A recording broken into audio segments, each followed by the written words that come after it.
Hello everyone and welcome finally back to More Knowing Wheel. Yes, we did the show away together. Sounds like a romantic vacation. It certainly was not. It definitely was.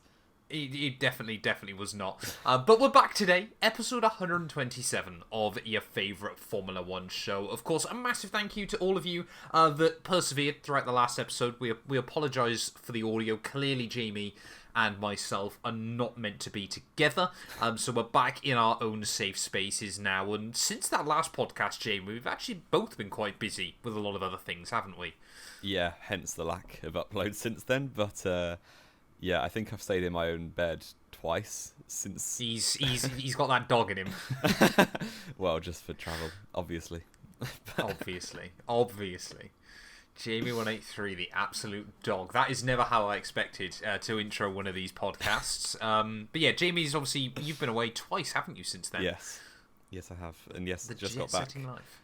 Well, last night, and now we're recording on Wednesday morning for context. So yeah, all good. And obviously I've been to the Belgian Grand Prix, had a lot of fun there. You know, come back, waited for Jamie to return.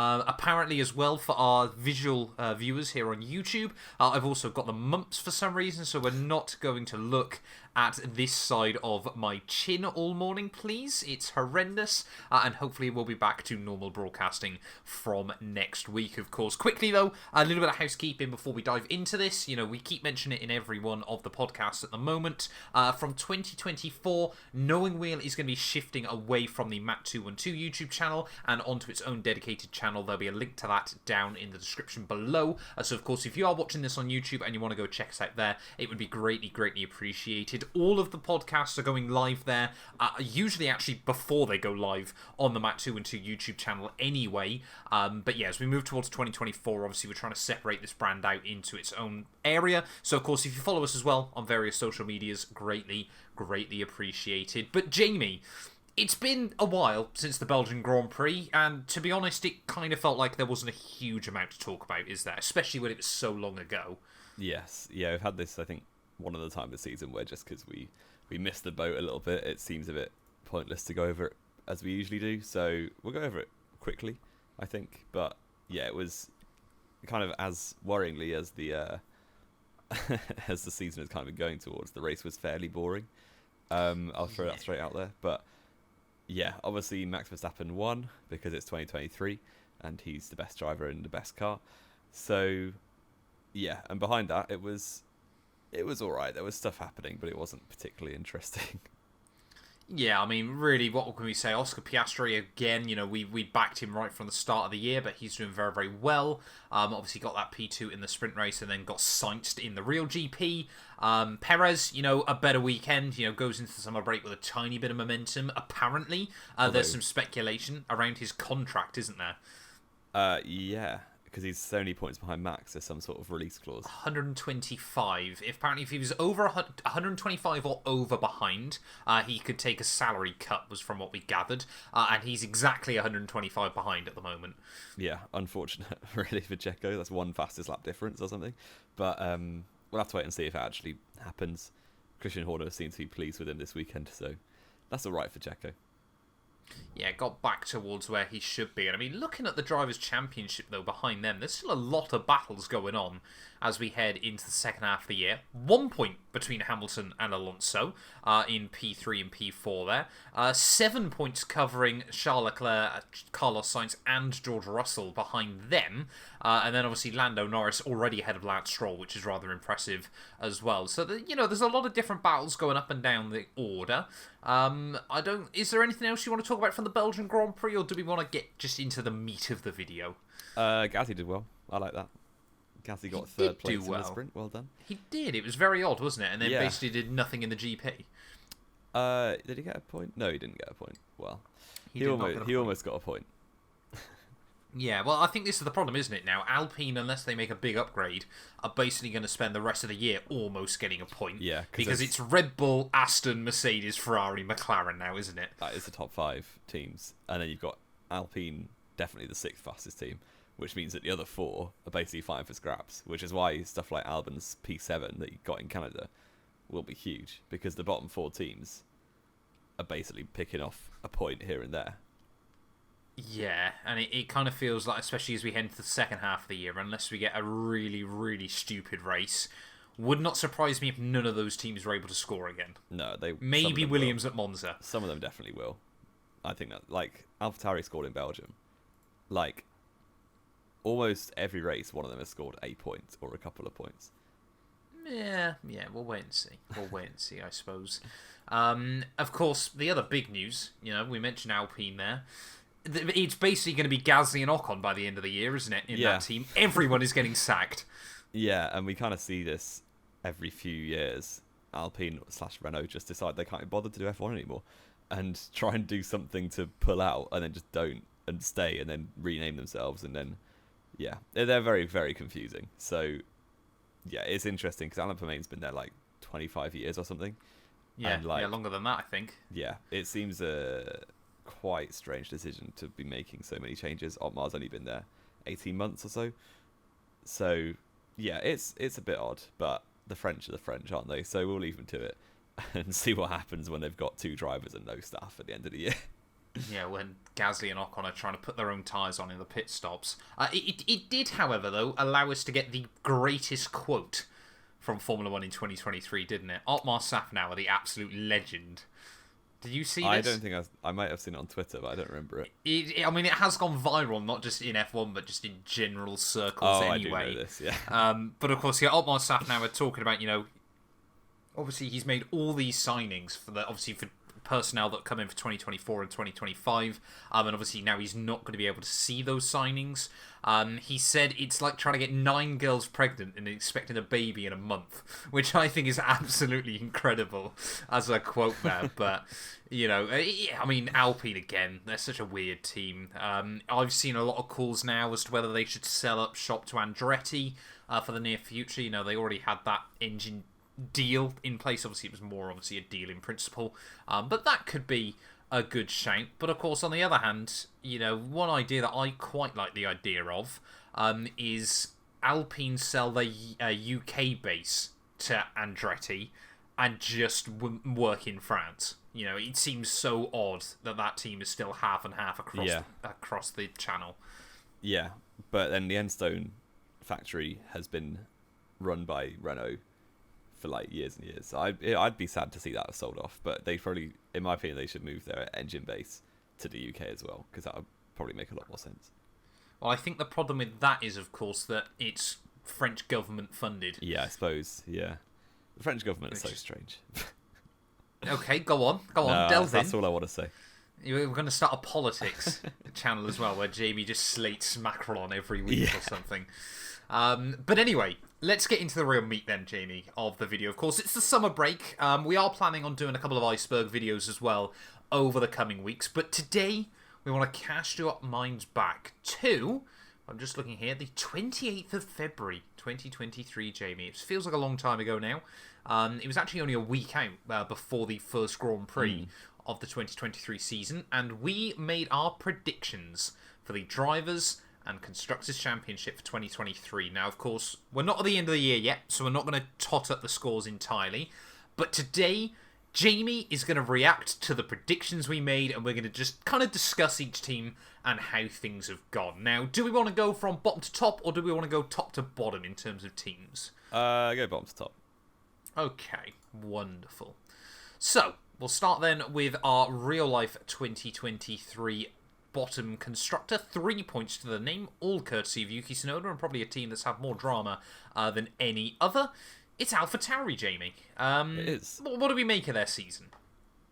I think it's been quite expected. I think I predicted them 10th. I can't remember. I've definitely predicted them down there. You did predict them 10th. Oh, well, that's good for me. I think you put Williams bottom, if I remember correctly. I did put Williams bottom. That's a bit of an L, but we'll get into that. Yeah, I think we kind of said with rule cycles and all that, AlphaTauri generally Toro Rosso back in the day, start off slowly, and then as the teams just get closer and closer together over a 5-year period, that's the point where suddenly they're just running a second Red Bull, basically. So yeah, I think their car is probably one of the worst. I would say it's probably the worst in quali pace, and it's definitely down there in race pace too. It's not helped that up until recently, neither of their drivers have particularly pulled up any trees. Tsunoda's done well. He's done all right. He's not. I wouldn't say he's done great, and he's been made to look all right with Nick de Vries. So, yeah, we'll see what happens the rest of the season. But I don't particularly expect them to make that much progress. Well, there is talk of them running the RB19 next year, which would probably put them in second place.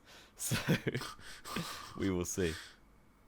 Yeah, I mean, this is the thing, isn't it? Of course, at the moment, Alpha Tauri, there's all these talks now that Red Bull could potentially sell off the naming rights to, Hugo Boss, or what was the other company that was apparently looking? All In, wasn't it? Yeah, All In was the other one, of course, who's already one of their big sponsors. I mean, surely at some point very, very soon, you just start to wonder why Alpha Tauri. I get that obviously they've been trying to just take up all the wind tunnel time, all the R&D time they possibly can, as they should. But do we think going into 2024, Red Bull will just be giving them every single part they possibly can again? It just seems sensible, doesn't it, at this moment in time? Yeah, because they would... I genuinely think an RB19 next year would probably finish 6th or 7th. I'll probably be the fastest, 6th or 7th fastest car. So, and we've seen it before. The Super Aguri ran a year-old Honda back in the day. And even Toro Rosso themselves used to do it in 2008, wasn't it? They ran an old Red Bull. Well, they were running the same car, weren't they? With a better engine. Yeah. Yeah, but it's I think Formula One, of course, is against that now, though. Yeah, more so. Although, yeah, you can still get listed parts, obviously, but depends how you can't just straight up copy anymore, thankfully. But yeah, I mean, Tsunoda, though, Jamie, you had him predicted for 19th over on the championship. I had him predicted for 18th. The more painful bit for both of us, and I do remember saying it at the time, was that we both said de Vries would be worse, but we thought he'd just get what we dub on this show as a shithouse result. So we both had de Vries one place above Tsunoda, and safe to say we've got that badly wrong. Yes, unless he comes back, you never know. I think I've got a good idea he won't be coming back. Yeah, right now Tsunoda is 17th in the championship with 3 points to his name. Yes, yeah, and ahead of Kevin Magnussen as well, though, which has been rather impressive. Of course, neither of us predicted Daniel Ricciardo would make a return, so clearly we don't know wheel at all there. I think we may have spoken about it at some point, maybe once the rumours are happening. Once the rumours were happening, Jamie, not at the start of pre-season, not at the end of pre-season testing, sorry. But yeah, I mean, AlphaTauri, of course, we've always said they're a weird little team. Never have finished last, though, I don't think, in a championship. I think they have. Not mistaken. Not AlphaTauri. Toro Rosso would have done. I don't think they ever did. I thought they came 9th a couple of times ahead of Force India. 2006. What did they do? They might have beaten Super Aguri. They might have beaten Spiker. Spiker was 7. Oh yeah. I'm pretty certain they beat Aguri in 6, Spiker in 7, Force India in 8. They were definitely last. Yeah, they beat everyone in 8. They were last in 2009, I think. Were they? Yes, they were 10th place. They got some points. Yeah. Well, they've had points this year as well, haven't they? Yeah. But okay, clearly got that one slightly wrong. So it might be the second time ever they finished last. Yeah. Sorry, in 2009 you said. 2009 they were last. Yeah. Okay, I was going to say. I thought you said 2010 for some reason. I was like, they definitely didn't then. No. With all the new teams coming in. But let's move on up then, Jamie, to a team that's had a bit of a feel-good story, hasn't it? But I still feel... sorry, no, I'm getting my numbers muddled up here. We'll get to them soon. Alfa Romeo, what a fall from grace this has been so far, isn't it? It's just been really weird. Like, their car has shown pace at some points. I'm a Joe fan, so yeah, I've been following them fairly close. And there's some races... Like Bahrain, for instance, Bottas did strangely well. And then Spain, Joe just randomly finished 9th on actual pace. He was really, really good there. And then obviously in Hungary, they got a double top 7 in qualifying.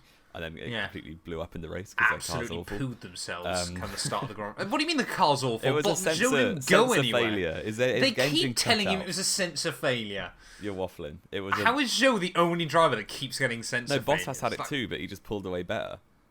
Oh, so he knows how to start a Formula 1 car? It wasn't the launching. It was actually a sense of failure, which meant he had to pull away normally, like he does from a pit stop. But the launch control didn't work. That's an actual fact. There is no launch control. Not launch control, but like the You know what I mean? The race start procedure. I can't wait for Jamie to accidentally just outed Alfa Romeo as cheaters in launch control. Yeah, no, but like the car seems to have bits of pace, but even they've been quite good at fumbling really good results in the past as well. As I remember when Raikkonen drove for the team, anytime there was an opportunity, stuff like Monza 2020, stuff like Mugello, or what was the Hungary 2021 as well, where like these are random races where you have potential to get points, and those were the times when the likes of Williams used to score points, or people like that. Actually, Alfa Romeo are really good at messing up those races. It's not spoke about enough, is it? But Yeah. Alfa Romeo, are incredible at fumbling at the moment. Yeah, so I think they'll pick up some more points the rest of the year. I think Joe and Bottas are both doing all right. I don't think either of them will get replaced. Well, it looks like, they want to extend contracts, don't they? Even though Pourchaire's now winning Formula 2. Oh dear, that sounds like Teo Pourchaire out the window as well.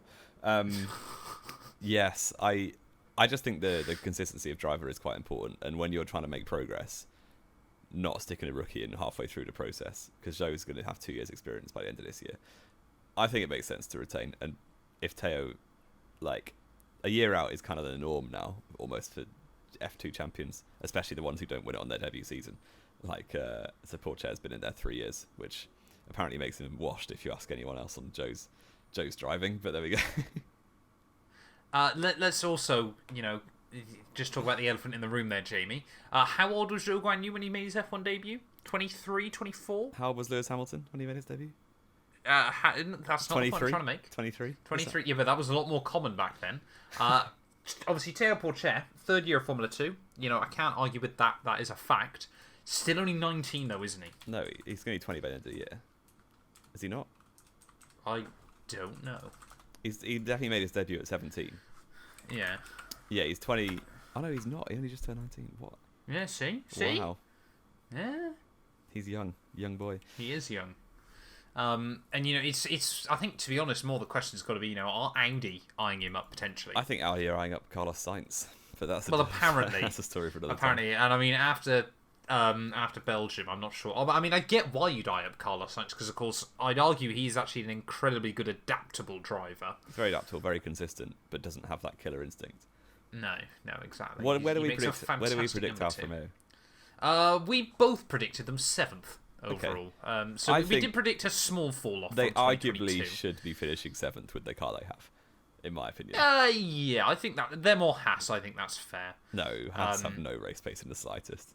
I'll behave. It's just because Hulkenberg can't race a car. Well, he's got more points than Magnussen. So. He does have more points than Magnussen, but Magnussen can't qualify a car, so swings and roundabouts. But in terms then, obviously, so Bottas and Zhou 15th and 16th overall in the championship. You predicted Bottas in 12th and Zhou in 13th, so a little bit optimistic from you there. Slightly.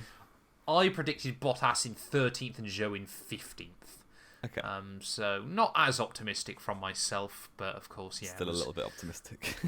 Still on the optimistic side, but then again, we were expecting them to finish 7th, so, it is what it is. Up next then, Jamie, is going to be Haas. What do we make of them so far? Hulk's done much better than I thought he would. I'll put that straight out Much better than you thought he would. Yeah. Interesting. Okay. Like, when he came back, I was like, okay, that's cool, but I don't think he'll do that well because he had 3 years out. He's still ridiculously fast, especially over 1 lap. So I think ridiculously fast is strong. No, you give him some credit. Give him some credit. He's been a good qualifier this year, but I also, as we just mentioned, the Haas car is a pretty decent. It's a bit like the Williams, isn't it? It's very, very decent over 1 lap. And of course, we always forget as well, Haas just have like 3 tracks that they're really good at. And obviously, until Hulkenberg had that engine failure, it looked like he'd been able to capitalise at those 3 tracks. Yeah, although I don't think he was getting points in the Austria race. Probably not, no. The tyre wear of that car is horrendous for both drivers. Like, Magnussen has spent half of the season just battling De Vries for last place. It has been the best battle of 2023, wasn't it? That whole saga. Yeah, it was, 3 races in a row where they just crashed. It's like, what is this?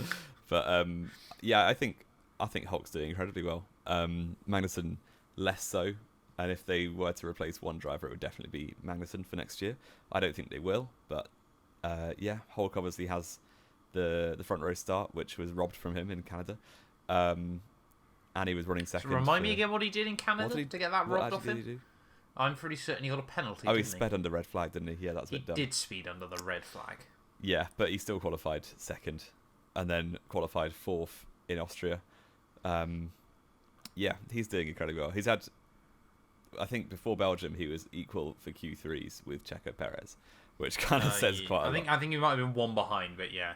Yeah, he's the one behind now after Spa, but yeah, Haas are just a really strange team because you kind of have some good characters there. I think both drivers are quite funny. Obviously, Gunther Steiner's a big part of that, but like operationally as a team, they're just not very serious. So it's hard to see what their progress is going to be, what their long game is without investment. But yeah, I think 8th place is kind of about right for them. I think if they finish 9th, that also would be quite fair for the end of the season. But yeah, we'll see. Yeah, I think that's a fair assessment of everything going on. I don't think I've really got much to add. I think Haas need to have that big reshuffle at some point in the near future. You know, whether it could be them that look towards Teo Porcher, you just don't know. But we actually both got Haas bang on in 8th place, wow. Jamie. So I bet you put Magnussen ahead of Hulk because you're a snake. I did put Magnussen ahead of Hulk. So obviously, real life Hulkenberg is in P14. I predicted him 16th. You predicted him 15th. Magnussen is in 18th. You predicted him in 16th. I predicted him in 14th. So we were both slightly optimistic there on the Haas front, despite the fact we got the team in the right position. Then we move on up, Jamie, and what a miracle it would be if they can hold on to this. Williams tied with Haas, but better on count back. They're on 11 points and in 7th. Yeah, thanks solely to Alex Albon, who's doing incredibly this season. Probably one of the top performers of the season. But yeah, the car is an absolute bullet. That's all it is, really. Because they can't really do corners. They can't really do wind. But they've got an absolute rocket ship in a straight line. So yeah, you can see that by where he scored points in Bahrain, Canada, and Silverstone, because they're probably the tracks with the most on throttle time that they've done so far, I would say. Certainly Silverstone is. Yeah, it's incredibly hard to pass. So if you get Albon doing a great job in qualifying, which he has done on many occasions, and then he just has a good start, gets up into P6, P7, suddenly it's almost impossible to overtake him, because most cars with DRS are then equal to the Williams without DRS, which is mad. It's an incredible strategy, isn't it? Because, I mean, we did speak about this, and Red Bull have kind of done the same thing, but as Formula 1 is trying to make every track fantastic for racing, and that just means make them all straight lines. Yeah. It makes sense to have a car that's just ridiculously good on straight lines. Like, you play the hand you get dealt. Like, you look at the new tracks, Saudi Arabia, even Qatar, even though it's not obviously designed new, but Vegas, yeah. They're all just very long straights. Miami as well, very long straights with little tight twisty sections where you can't pass. So if you make sure you don't get passed on the straights, you're going to be fine. It's a pretty damn good strategy to have, isn't it? Of course, you mentioned Sargent there. It's been weird, hasn't it, Logan Sargent in that second seat? He hasn't really done anything wrong, I would argue. He's just had little mistakes. But he hasn't really done anything right either. No, he's had a lot of small mistakes, to be fair. Like, if you think about race by race, like, he's definitely an unpolished rookie. But that's kind of fair, because he was not expected to be in F1 this year until all the fallout with Piastri and Alonso happened. So, yeah, and he has always taken a full year, kind of like Mick Schumacher, taken a full year to adapt to a new formula. But I think he's got to start doing better, to be honest. I think, yeah, he's had a lot of random spins, like in quali or the race, and a few times he's just really, really lacked pace. Yeah, and I mean, I think we're kind of at this weird crossroads now, aren't we, with Williams, of, you know, is this just, again, a bit of a flash in the pan, you know, similar sort of 2014, 2015, where they, you know, sort of up on performance again, or is this, you know, really Williams starting to rebuild and restructure, and, you know, don't get me wrong, I don't think, you know, they've got anything to suggest they'll be a championship winner again anytime soon. But, you know, could we see them beefing out with Alpine, you know, towards the front of that midfield in the near future?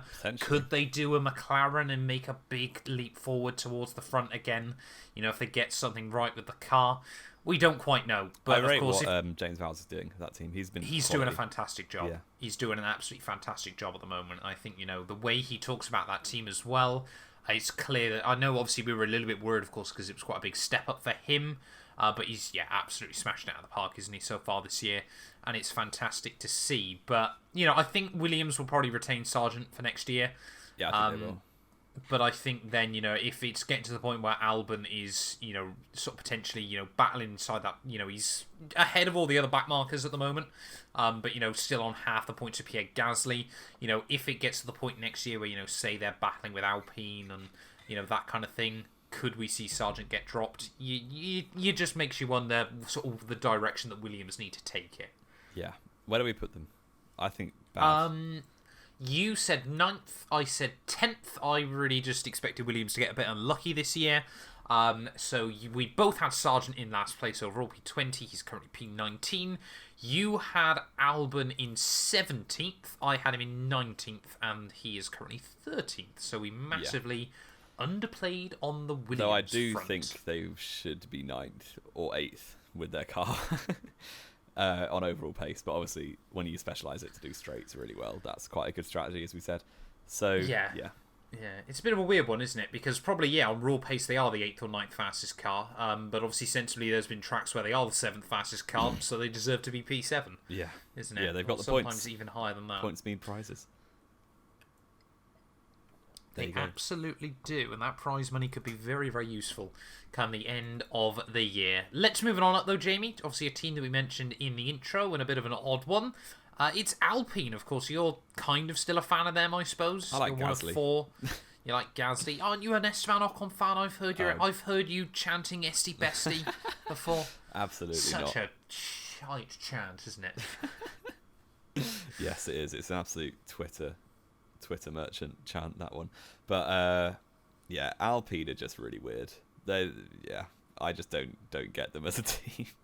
I've had to go through the cycle of having to support them when Hulk was there, and still kind of when Gasly is there, although I kind of hope he gets out because it's a bit of a sinking ship. Where's he going to go? Yeah, I don't know. That's the problem. It's kind of the best place for him, but it's not good. He's back to Super Formula. Yeah. Yes. But I mean, both drivers are actually doing pretty well. Gasly's been horrendously unlucky. Behave. No, he has been. I was waiting for your Gasly excuse. He has been really unlucky this season. But Ocon has been very consistent, as he kind of always has been. And obviously the shining point for both drivers is that random third place they got. One at Monaco and one at the Belgium Sprint. So, yeah, I think both drivers are all right. Their team overall is obviously not doing that well. And what team? Well, yeah, exactly. They've all left. And they kind of have been given 2 wake-up calls this season. One at the beginning when Aston Martin were just rapid, and they're like, oh, how have they done that and we're rubbish? And then later on in the season when McLaren started going quick, they're like, oh, another team made progress and we haven't. But we've been saying for about 10 years that we've got a 100 race plan. And that it resets every 30 races. So, yeah. And, of course, the big talks now as well is about this engine balance of performance, isn't it? Alpine now believe they're about 30 bhp down on everyone else again. Which they're the only team running their engine, so... Exactly. Yeah. They've got nothing to compare that to. It could end up being a little bit like McLaren, wasn't it, when they had the Honda power units, slagging them off all the time, and then they get the Renault power units and they're still awful. Yeah. So it makes you realise that actually it's the car, not the engine. But yeah, Alpine, just bizarre, aren't they? Yeah. We mentioned, obviously, could we see them drop out? I don't think that's going to be the case anytime soon, to be honest. No, still. I don't think it will. But yeah, more and more questions have got to be getting raised, haven't they? Like you said, we've seen Aston Martin fight back to the front. We're seeing McLaren fighting back towards the front. Why aren't Alpine?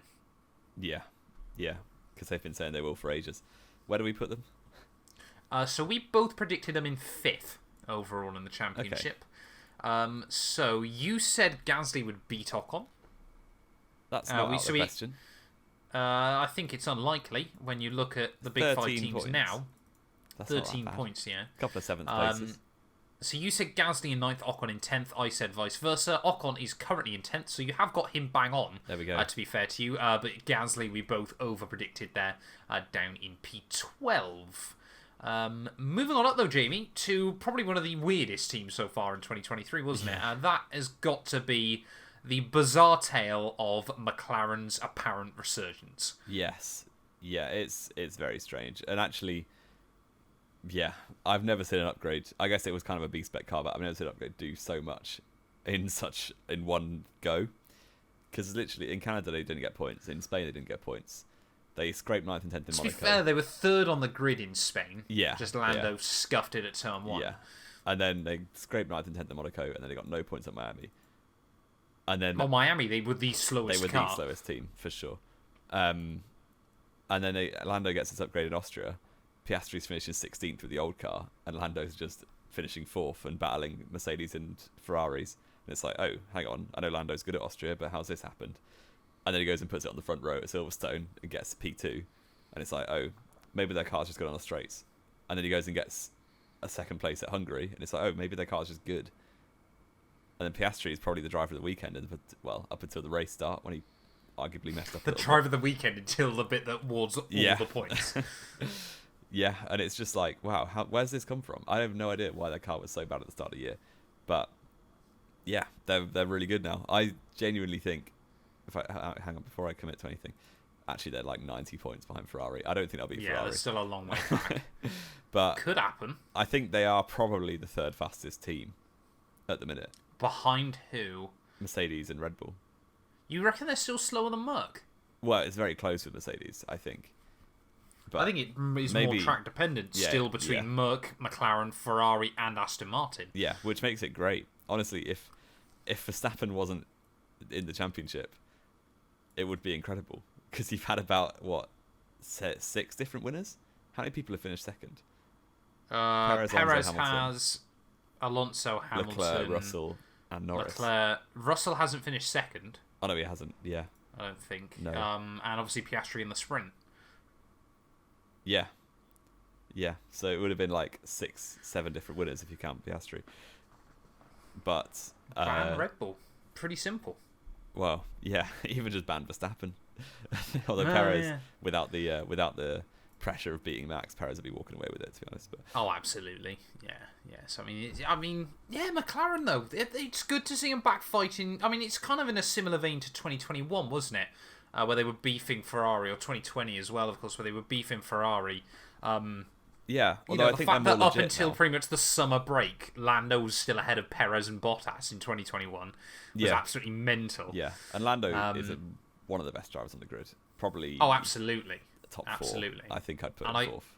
And I think it makes it even more impressive that Oscar Piastri has not been destroyed by Yeah. Piastri's doing completely commendably, for sure. I do wonder, in the not too distant future, whether this could be the pressure that Norris really needs, or could be the pressure that breaks him.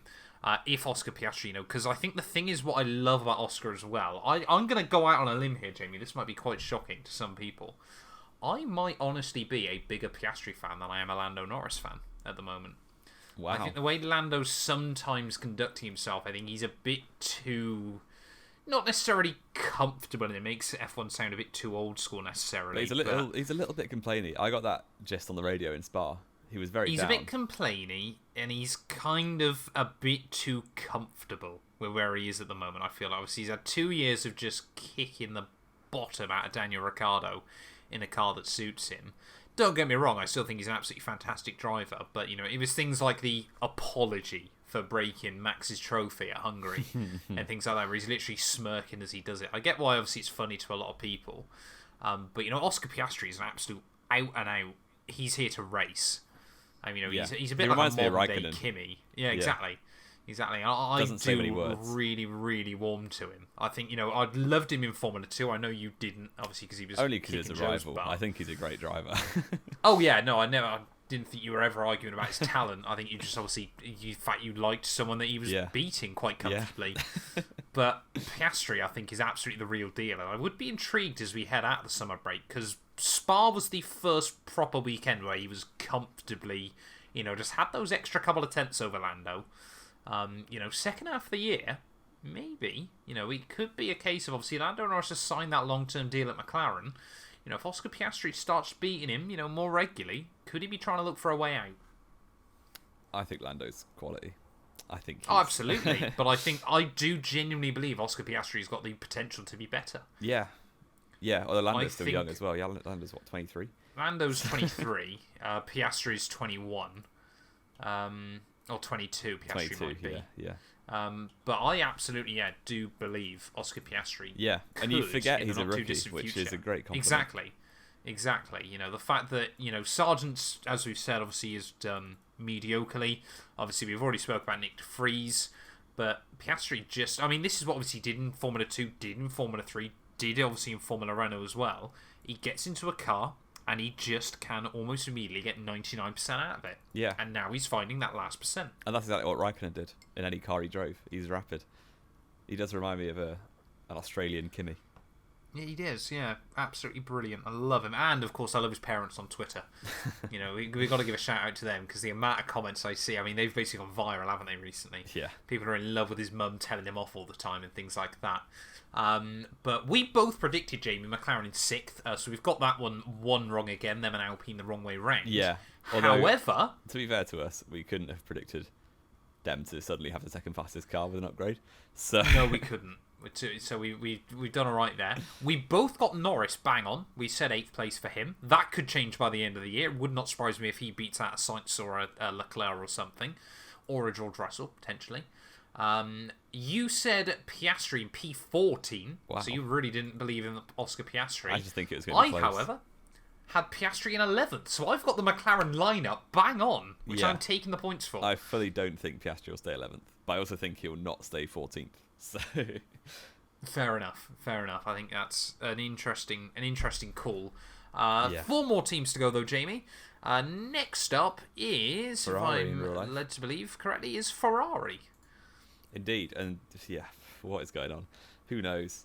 It's kind Ferrari. It's the nature of this season that every couple of races, the team in second place changes, and based on, I don't know, car pace or just the nature of the track they're at. But Ferrari have had the second fastest car at some races, definitely at Bahrain, I would say, probably at Baku, they got pole there, and certainly Belgium more recently. But there's just some races where they're just easily the 4th best, and that leaves them like Saudi. Yeah, and that leaves them in 7th and 8th, and it's like 6th and 8th.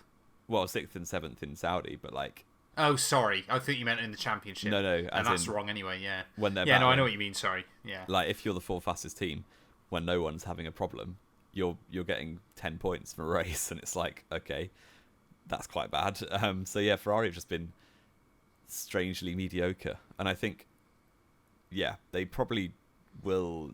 Like, obviously, no one expected Aston Martin to make this leap. They could beat out Aston Martin by the end of the season, but I think when Leclerc was supposedly battling for a championship last year, until he started crashing in France, and even before that in Imola, I suppose. Yeah, it's a bit of a shame for Ferrari, and I think Sainz is doing consistently well, but as we said, doesn't really have that cutting edge. Leclerc has been quick on occasion, but crashed more than he should have done, and that kind of sums it up. Yeah, it really has been a tale of two halves, hasn't it, down at Ferrari? Because Leclerc, you could probably easily count up 30, 40 points that he's lost this year. 15 in Bahrain for the reliability. The accidents that he's had at a couple of other venues as well. Sensibly, I think, had everything gone right, he probably should have been in that battle with Alonso and Hamilton, which would showcase that Aston Martin, Mercedes and Ferrari have all had, the second fastest car this season. But the fact that he's only 7 points ahead of Sainz, and that's just been the fact that Sainz has gone into every weekend and got the job done rather than been brilliant. Sainz, I think, has still had the second best average qualifying position this year. But, he's got, one podium to show for it? Has Sainz been on the podium? No, he hasn't. I think he has one. He had one in a sprint. Yeah, one in a sprint, sorry, yeah. So it hasn't even had a podium yet. But is still, just 7 points behind Charles. And Charles, to be honest, is quite lucky to be ahead of Russell with the way things are looking. But I think, you mentioned Aston Martin there. I think they will get the better of Aston Martin by the end of the year. Obviously they've taken a big step backwards recently, as obviously we kind of predicted they would.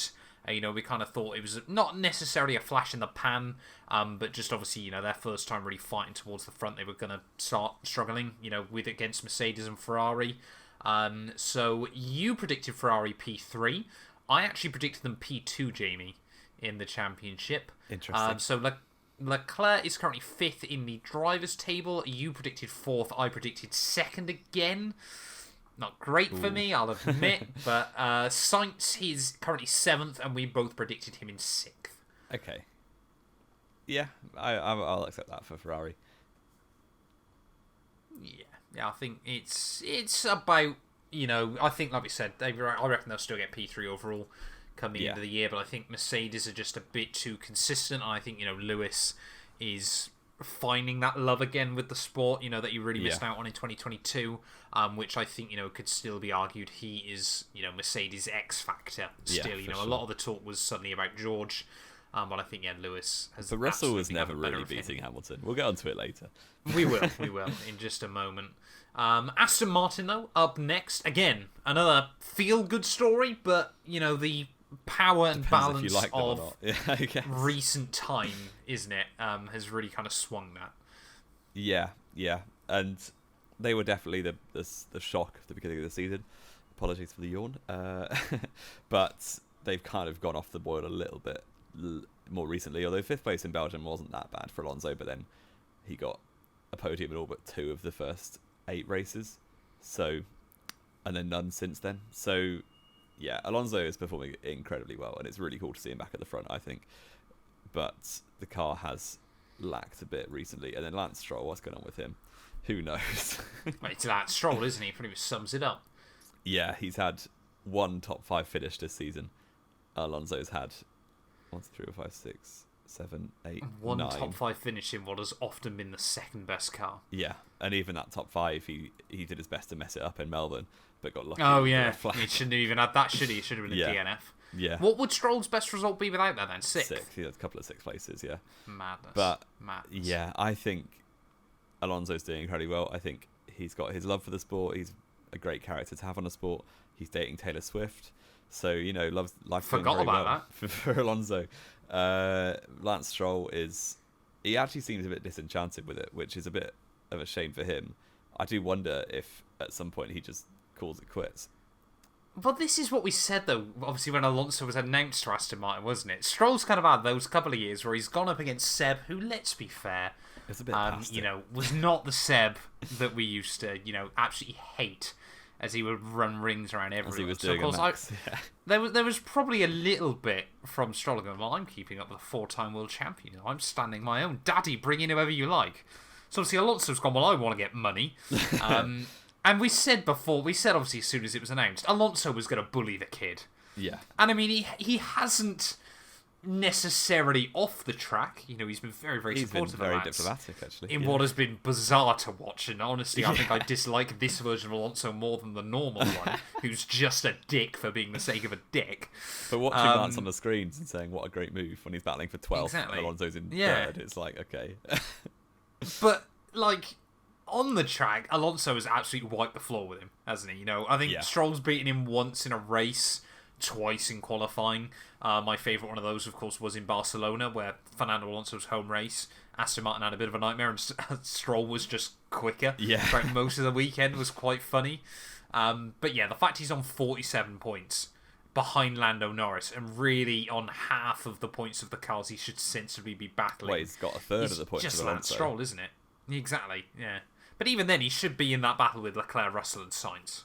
Yeah, if you stuck, even arguably an Ocon or a Gasly or a Hulk or an Albon, I think they would be in the fight with Leclerc and Russell and Sainz. Yes, yeah, easy. It's just Lance Stroll, isn't it? A few bad qualifying sessions here and there, and obviously the Aston Martin car that's fallen off slightly. Maybe this Do I think he'll give it up? No. Maybe this is his dad's idea to, instead of having to fund an entire career, he just funds Stroll until he gets battered by enough world champions to leave. Yeah, I just feel like Stroll won't give up. That's kind of my problem. He's like a bad fart, just always lingering. Fair. I wonder, because obviously Lawrence Stroll only owns, 25%, isn't it, of the team? So if the bad performances do continue, it's how much pulling power does he have? Obviously, he owns quite a lot, Jamie. I'm still left to believe. Yeah. But it's like if the other 75% all think we should get rid of him, would Lawrence Stroll leave? I think Lawrence Stroll sees the vision and would stay, whether Lance was there or not. Yeah, I think he'd quite happily walk away with his profits and invest it elsewhere. I'm sure, you could have a Haas or a Alfa Romeo. Well, it won't be Alfa Romeo, will it? Could be, Williams, something like that would quite happily take a few pennies to put Stroll in the car for a couple of seasons. Maybe, yeah. But obviously, yeah, Aston Martin's still currently P3. I'm in the mindset of they will finish the year in 4th. I think Ferrari should get the better of them. But we both predicted them in 4th. Alonso is currently obviously 3rd in the championship, 1 point clear of Hamilton. We both predicted him in 7th. You predicted Stroll in 11th. I predicted him 12th. And of course, currently he is in 9th place overall. But probably could at least finish 10th behind Piastri. Yeah. And might lose to Ocon if things go really badly. Yes. Yeah, and I think Aston Martin, Alonso down in 7th is a bit harsh, but I guess at the start of the year we couldn't really believe how fast they were. So. No, I think we still had this big 3 in our head, and Alonso was just going to be comfortably the best of the rest, wasn't it? Which potentially on how bad Aston Martin fall could still end up being the case by the end of the year. Not sure. But no, I don't think he'd come all the way down. I reckon he could sit into quite a lonely 4th, or might get jumped by Leclerc and Russell. But I still see him beating Sainz by the end of the year. And that leaves us then, Jamie, with our big 2, Mercedes and Red Bull. Yes, and it's nice to see Mercedes back, I think. I think the pole in Hungary, I was genuinely quite happy about, as a complete non-Hamilton fan. But we love him. Yeah, it was nice to see. I like to see happy Lewis, as long as he's not beating Verstappen. But yeah, it's a good progression year for Mercedes. I think they probably didn't expect to be winning the championship, but to be definitely second best on consistency and overall pace is good for them. Although on races, arguably they've not been second fastest that many times. It's just they've always been second or third, and the other teams who have been second or 5th or 6th. 5th or 6th? No, as in. No, I mean Mercedes. You go into a race weekend, Mercedes are usually second fastest or 3rd fastest. You take Ferrari or McLaren, they've been second fastest or 4th or 5th fastest. Right, okay. That's very, very different to 6th fastest. Yeah, I suppose. I think as well you might not be giving Mercedes enough credit there, because I think they've still got the best driver pairing in the sport. Probably. Although Russell's not been brilliant this season, I would say. He's been unlucky on a couple of occasions as well, but I certainly think he's kind of been, Hamilton's kind of put him back in his place slightly. Yeah. But I think the other thing as well that we kind of forget about Mercedes, of course, is that, obviously when they were prolific winners, obviously it was more obvious. But they are getting the job done almost every week, aren't they, still? Yeah. And they're very, often very they are able to capitalise. Yeah. Yeah, so I think they're getting as much out of the car as you could reasonably expect. Obviously, Hamilton probably will finish 3rd overall. I'd like to think so. Yeah. I think he deserves it with the season he's having. And Russell has been quite unlucky. Melbourne, for instance, he was effectively leading, then got unlucky, then got an engine failure. Canada was a probably bad could have mistake. come 3rd. And Canada was a very poor mistake from him. And on occasion, he's, not just had the pace of Lewis, which is understandable when you've got the second best driver of all time. But yeah. Well, yeah, I suppose that is right behind Senna, isn't it? Yeah. I think Mercedes, though, I mean, you predicted him P2. You had him bang on. There we go. I still, didn't want to get optimistic about my boys, so I had them in P3. However, you did predict Russell to beat Hamilton still again. Wow. You thought that was the shift that was going to stay. How do you feel about that, Jamie? It's only 50 points. You never know. Actually, that's a lot. Only 50 points. That's half of Russell's points this year, my friend. Yeah. I don't expect that to change. I'll take the L on that one. No. Yeah, so you predicted, Russell in 4th. I predicted him in 5th. Obviously, he's currently 6th, but 5th is definitely still possible. I mean, 4th could be doable by the end of the year. Yeah, exactly.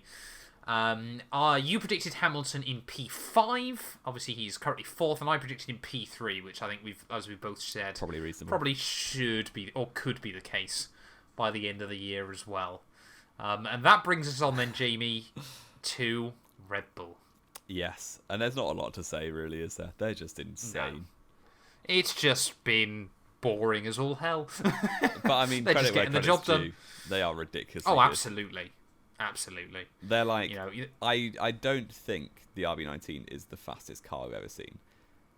But I think in it's... what metric are you like, saying that? in the pace compared to the rest of the field. Oh no, you've got Williams back in the day that had a bigger 2.5 advantage over seconds. P2 than teams do now over the entire grid. But I think the way Red Bull are run and the professionalism they go for and the perfectionism they go for, they're just really, really hard to beat. When they're cooking. Yeah.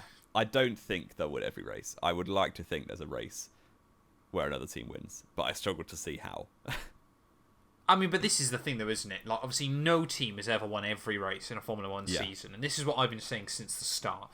There is a huge, hopeful part of me, of course, that just means, either a Mercedes snooker away a win somewhere, there's a Red Bull, Perez is having a day off and Verstappen has a mechanical failure, something like that, or a rogue incident. Really, we're looking back at the 1988 Italian Grand Prix, aren't we? For how Red Bull don't win a Grand Prix. Even 2016, Mercedes, they had 2 races they didn't win that season out of 21. One of them they crashed into each other. Yeah. And one of them, Rosberg got taken out of turn 1 and Hamilton had a failure.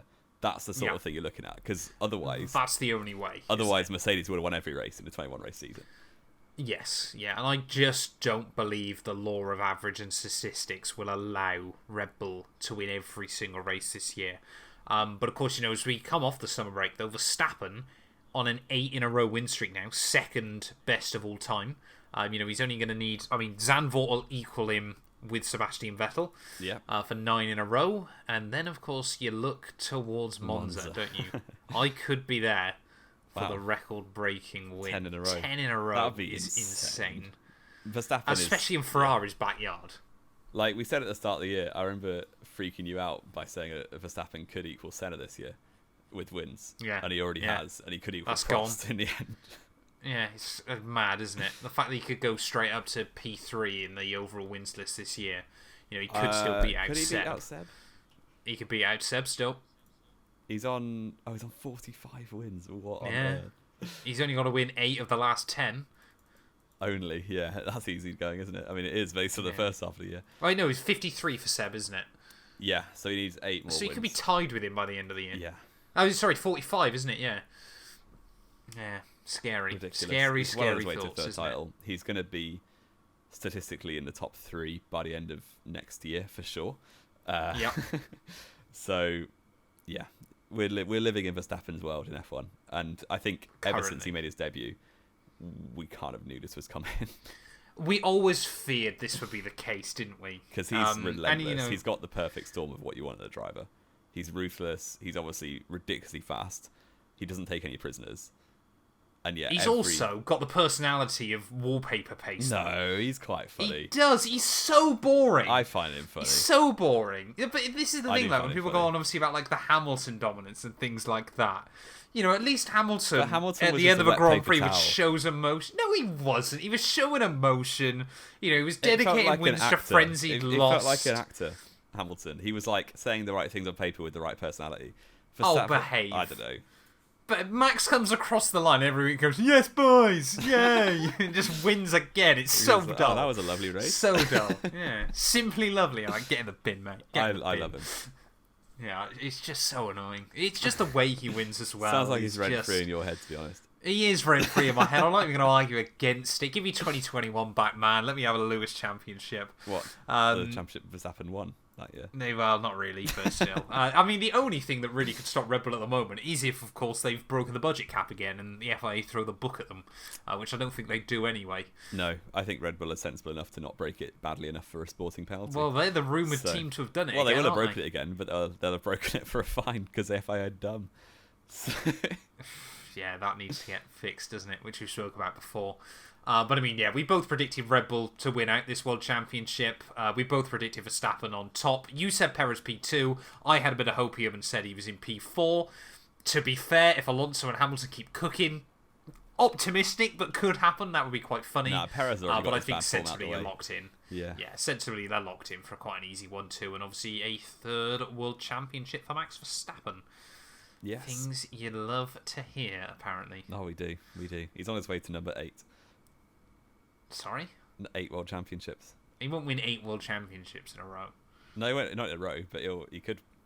He's 25. It's like, it's insane. He is 25 still, isn't he? I keep forgetting he's only a couple of years older than us. Yeah, and he's. Oh God. He's on 45 race wins. Let's just watch different motorsport, Jamie, please. Our only hope is that Verstappen gets bored and goes somewhere else. I mean, that's what I'd love to see.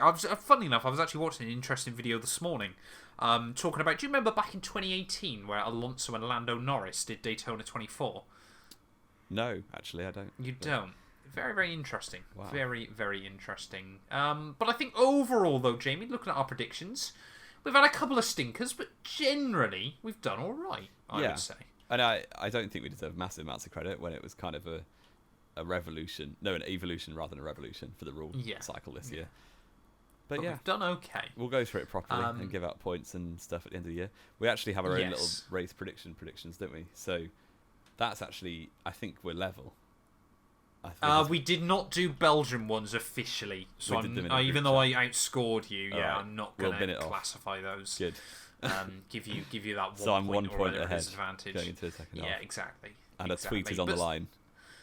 Second half of the season, then, Jamie, get me a clip in. Bold prediction. Bold prediction for the second half. Okay. Fernando Alonso wins the race. Interesting. Number 33. Okay. Load it up. Okay. The clips are going to love that. Thank you very much. I am going to say then, for my fanboyism and my hopium, Hamilton is going to win the Red Bull win streak. Win 104. Please. Please, Lewis. Come on, do it for me. But yeah, don't think there's anything else we need to cover, Jamie. I think we've done everything we wanted to today. Yeah, I think so. Wonderful. Well, thank you all so much, as always, for watching. If you have enjoyed, please do make sure to leave a like. Get yourself subscribed. Like we said, obviously, follow the No Wheel podcast channel down in the description below, obviously, if you're listening here on YouTube. And yeah, we'll be back probably next week then, hopefully back on our normal Tuesday time slot, with an iceberg video, Jamie. Looking forward to that as we delve into, I think, Tier 3. Yes, that'll be a lot of fun.